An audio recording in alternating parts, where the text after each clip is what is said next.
All right, like we were talking about before, I got my butt section from an old leader, and this is actually pre-rigged from what we were fishing the other day on kind of a bigger size river, but it wasn't super deep.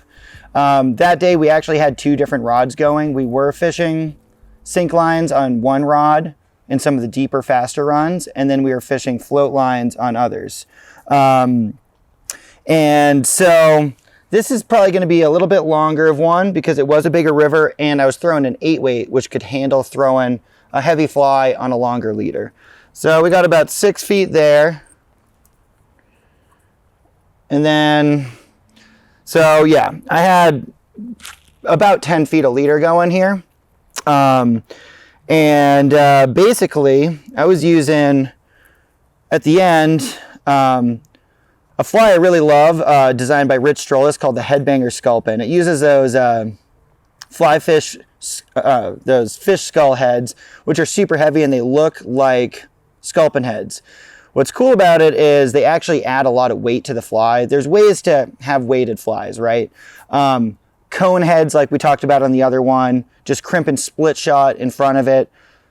Maybe some lead wraps in the body, that type of thing. And also paying attention to like how sink resistant your fly is. Deer hair heads tend to be better for sink lines, things like that. So with this fly, once these materials get wet, it's got a pretty good sink rate on its own. A bunch of Arctic fox, marabou, flash, a couple other things. And then this head really gets it down. On the river we were on, I didn't really have a need to put more split shot on it, but sometimes I do, and quite often I do, especially if the fly wasn't as heavy. And basically what you're doing is you're mimicking that sink line by adding split shot to it and having a longer leader. Here's the head of the fly. I'd be crimping it right in front of my streamer loop knot. I like it close so that the fly reacts right away. You know, some people might have a different opinion there, but I like that. Now, we were talking about why you might throw either a single or a double streamer rig on a floating line. Another reason, you know, other than sink rate and having it, you know, being on a river that might be shallower, that type of thing, or smaller, and a sink line is just not enough. Sometimes it also allows you to give a little bit more action to it.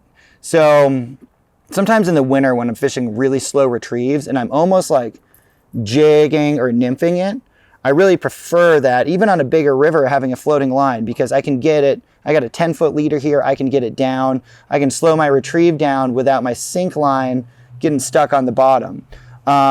Speaking of which, this fly also rides hook side up, which is a nice thing when you're fishing streamers that get down deep. It also sometimes keeps you from snagging the bank with casts as well. Another time I really like using float lines is when I'm fishing in boulder gardens, because I can make quick presentations. The fly gets down quick. I'm not relying on the line to bring it down. And when we're floating, a lot of times it is quick presentations, especially on the smaller streams we're fishing. And we don't really have time for the sink line to go down and bring the fly to the zone we want. So something like this, a heavy fly or a light fly with a bunch of split shot will get it down. That's basically how you rig up a single fly on a floating line. So if you are fishing a floating line, your sink rate of your fly is still important. So that's why we're talking about the length of your leader.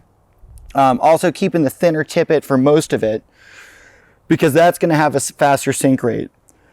Fly selection is also important. So on some smaller rivers or bigger rivers that are slower moving, just some cone heads might work fine.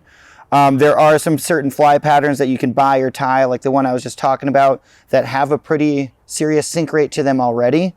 But then split shot, like I was just talking about, will go a long way.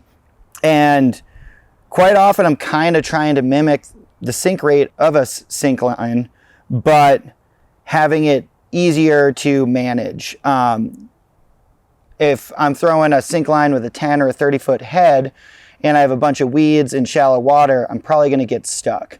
But if I'm trying to hit these little targets, a heavy fly on a long leader is probably going to help it not get stuck, because you can hit that spot quicker. The fly is going to sink quicker. You pull it through where you want to go. Also, since it is a floating line, over time your retrieve is going to work its way up faster to keep you from getting stuck.